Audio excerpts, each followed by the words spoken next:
Amici di Resbellica, oggi vi vogliamo parlare delle nostre ricerche sulle possibili ricostruzioni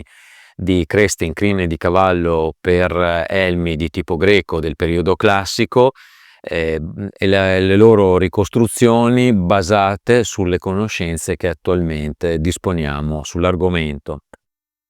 Naturalmente, non disponendo di reperti e di notizie specifiche dalle fonti testuali, le ricerche si basano principalmente su fonti iconografiche, quindi sulla ceramica figurata, sulla bronzistica e su qualunque altra fonte utile a interpretare qual era il modo di realizzare questo accessorio per gli elmi. La prima considerazione di cui dobbiamo tener conto per la ricostruzione di questo tipo di creste è che quasi certamente si trattava di oggetti realizzati completamente in materiali deperibili,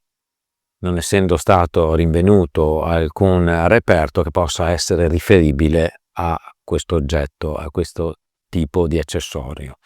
Quindi i materiali, oltre ovviamente al crine di cavallo, che è il materiale che costituisce la parte principale della cresta stessa, materiali deperibili saranno stati utilizzati anche per la base nella quale questo crine viene raccolto e fissato per realizzare la cresta stessa e supportarla e permettere di applicarla all'elmo metallico. Un aspetto fondamentale del quale dobbiamo tenere conto è che alcune raffigurazioni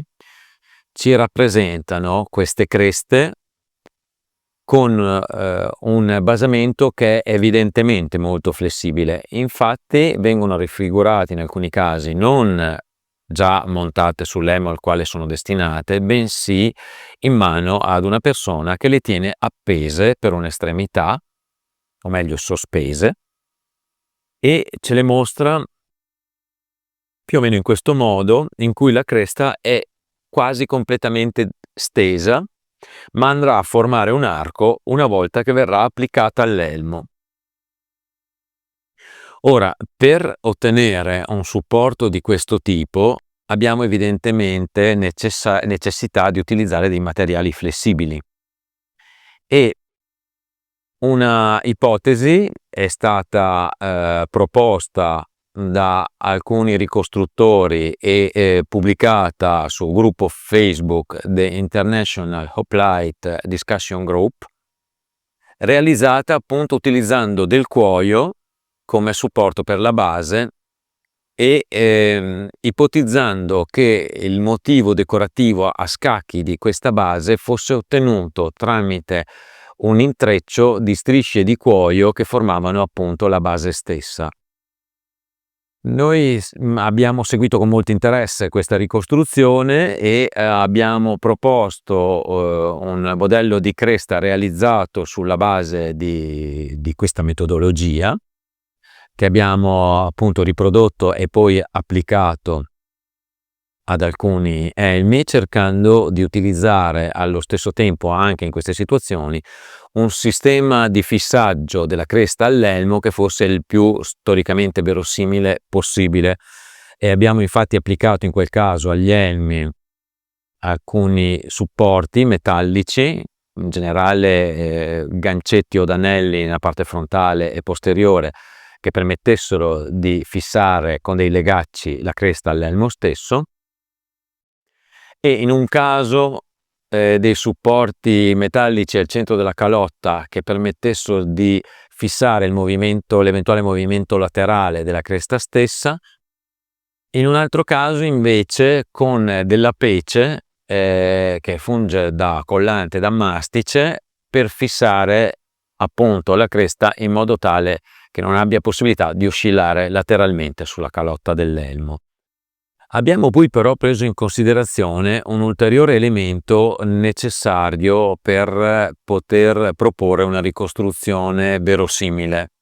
cioè il fatto che sulle raffigurazioni di queste creste vengono proposti diversi motivi decorativi presenti appunto nella base, motivi anche vari e molto diversi tra di loro, ma soprattutto motivi decorativi che potevano essere realizzati esclusivamente o con la pittura o con la tessitura, l'intreccio. E naturalmente l'intreccio di strisce di cuoio permette una serie di motivi decorativi molto limitati, mentre dalle fonti iconografiche vediamo una grande varietà di motivi decorativi. Inoltre, se escludiamo che la base sia di un materiale rigido, ci troviamo ad escludere anche tanti materiali che potrebbero essere decorati con la pittura, mentre la flessibilità e la possibilità di essere decorata in vari modi ce la offre senza nessun problema un supporto che sia basato su materiale tessile. Così abbiamo realizzato le nostre ricostruzioni di creste che vengono supportate da una fascia di tessuto, una fascia decorativa tessuta con la tecnica della tessitura a tavolette e che presenta una grande varietà di motivi decorativi, spesso paragonabili a quelli raffigurati sui vasi a figure rosse o su altri supporti iconografici. Vi mostriamo ad esempio questa cresta che presenta un motivo decorativo a meandri squadrati,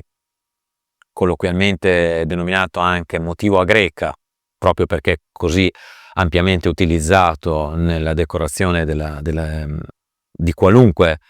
oggetto artistico dell'antica Grecia.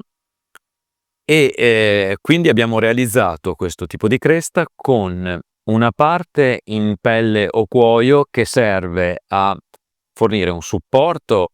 per la possibilità di applicare un mastice alla calotta dell'elmo che fissi la cresta stessa e la possibilità di avere dei legami abbastanza robusti ed affidabili per collegarla poi agli eventuali agganci sulla parte anteriore e posteriore dell'elmo. E una parte in tessuto che serve sia a fissare il crine stesso, che è infatti fermato da una doppia cucitura che allo stesso tempo fissa la parte decorativa in materiale tessile. E tutto questo ci permette di avere una cresta estremamente flessibile,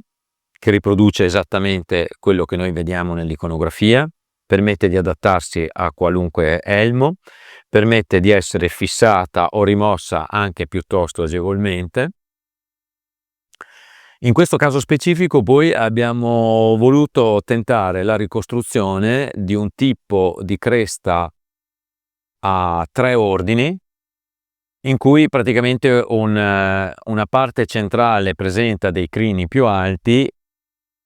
e 2 strati laterali più bassi. Naturalmente per l'utilizzo di questi colori abbiamo qualche supporto iconografico, quali ad esempio gli affreschi lucani di cavalieri o guerrieri dello stesso periodo al quale ci stiamo riferendo.